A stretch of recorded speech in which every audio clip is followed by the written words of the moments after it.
वो थी black magic से संबंधित, काले जादू से संबंधित। 8 कलश निकले जिसमें कुछ ह्यूमन रिमेन्स, ह्यूमन बाल थे, बोन्स थी, इस प्रकार की वस्तुएं, कुछ चावल, कुछ और इतर वस्तुएं जो काले जादू के लिए यूज की जाती हैं, ब्लैक मैजिक के लिए यूज की जाती हैं, वो वस्तुएं निकली। करीब कई हजार करोड़ का जो यहाँ घोटाला हुआ है इस हॉस्पिटल में, हमने उसके आधार पर एनफोर्समेंट डायरेक्टरेट को लेटर लिखाया प्रशांत भाई ने। ये सनसनीखेज जानकारी देने वाले हैं मुंबई के चर्चित लीलावती अस्पताल के कार्यकारी निदेशक परमवीर सिंह। 300 से ज्यादा बेड वाला ये अस्पताल हाल फिलहाल तब न्यूज में था जब एक्टर सैफ अली खान पर हमला हुआ था और वो इलाज के लिए बीच रात यहीं पहुंचे थे। कुछ दिन बाद वो फिट होकर घर लौटे थे। ये अस्पताल मुंबई के बांद्रा इलाके में है। इसे लीलावती कीर्तिलाल मेहता मेडिकल ट्रस्ट चलाता है। हम इस ट्रस्ट, कीर्तिलाल मेहता और लीलावती मेहता के बारे में भी बताएंगे, लेकिन पहले बता दें कि मौजूदा ट्रस्टियों ने पूर्व ट्रस्टियों पर कई गंभीर आरोप लगाए हैं। इनमें कई 100 करोड़ रुपए के आर्थिक घोटाले का भी आरोप है, लेकिन सबसे ज़्यादा चर्चा हो रही है काला जादू से जुड़े आरोपों की। अस्पताल के कार्यकारी निदेशक परमवीर सिंह ने इसे लेकर विस्तार से जानकारी दी। एम्प्लॉइज थे, उन्होंने आके बताया कि जिस रूम में आप बैठते हैं, प्रशांत भाई बैठते हैं या मिसेस चारू मेहता बैठती हैं, इस रूम में कुछ ब्लैक मैजिक करके आर्टिकल्स कुछ फ्लोर के नीचे दबाए गए हैं। विटनेसेस की प्रेजेंस में वीडियोग्राफी करते हुए वो फ्लोरिंग को खोदा गया।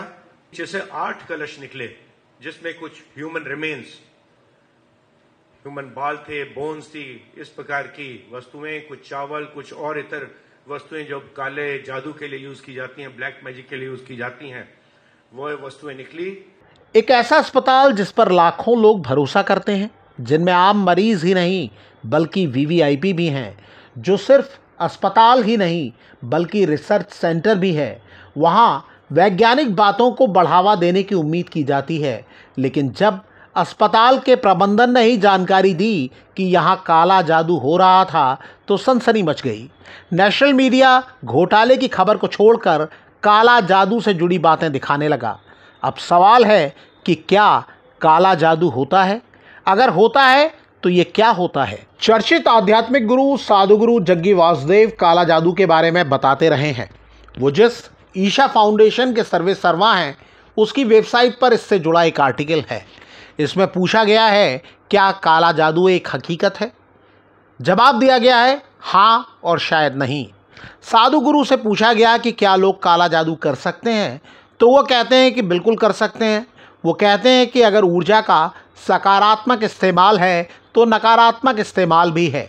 एक वेद, अथर्ववेद, सिर्फ सकारात्मक और नकारात्मक चीज़ों की ऊर्जाओं के इस्तेमाल को ही समर्पित है। वो कहते हैं कि अक्सर ये चीज़ें मनोवैज्ञानिक या जहनी होती हैं। ये थोड़ी बहुत मात्रा में हो सकती हैं, मगर बाकी ये होता है कि आपका अपना दिमाग आपको पागल बना रहा होता है।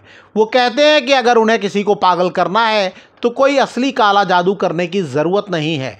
कल सुबह जब आप अपने घर से निकलें और मान लीजिए वहाँ एक खोपड़ी और थोड़ा खून पड़ा हो, तो उसे देखने के बाद ही आप बीमार हो जाएंगे।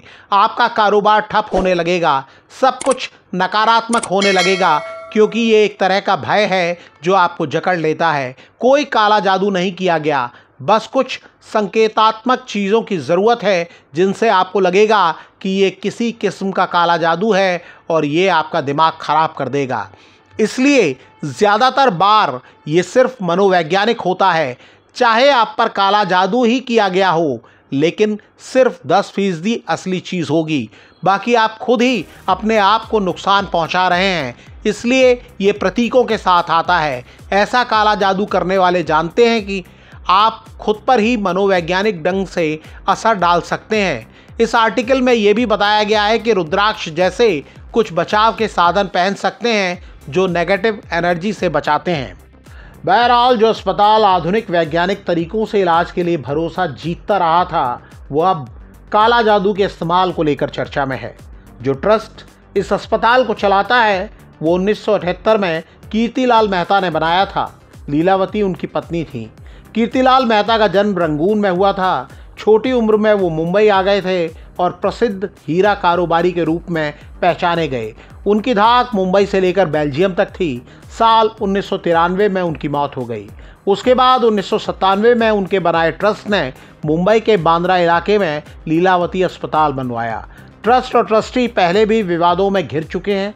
परिवार की आपसी लड़ाइयाँ भी सामने आई हैं, लेकिन ब्लैक मैजिक यानी काला जादू का किस्सा पहली बार सार्वजनिक हुआ है। आप इसे लेकर अगर कुछ कहना चाहते हैं तो कमेंट करके हमें बता सकते हैं।